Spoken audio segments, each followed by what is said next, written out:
Leadership Institute of Sarawak Civil Service ini sebenarnya tujuannya adalah untuk menyediakan program-program pembangunan latihan kepada penjawat awam negeri Sarawak.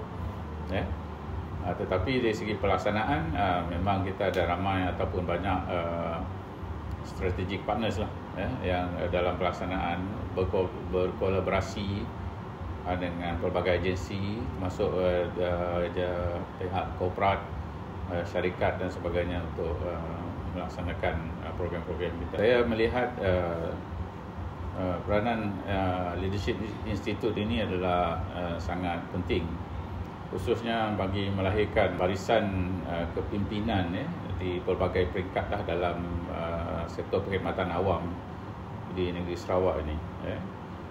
Saya katakan sangat penting kerana seperti yang kita sedia maklum bahawa kepimpinan Kerajaan Negeri Sarawak mempunyai perancangan yang jauh ke hadapan jauh ke hadapan.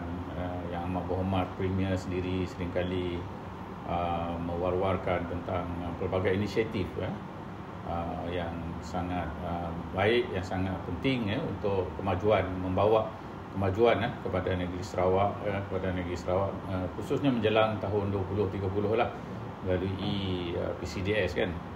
Jadi untuk merealisasikan segala impian ini, harapan ini, sudah tentu asasnya adalah bergantung kepada keupayaan barisan perkhidmatan awam di negeri Sarawak lah, dalam pelbagai agensi, pelbagai peringkat untuk menggerakkan dan melaksanakan segala agenda kerajaan atau kepimpinan negeri ini.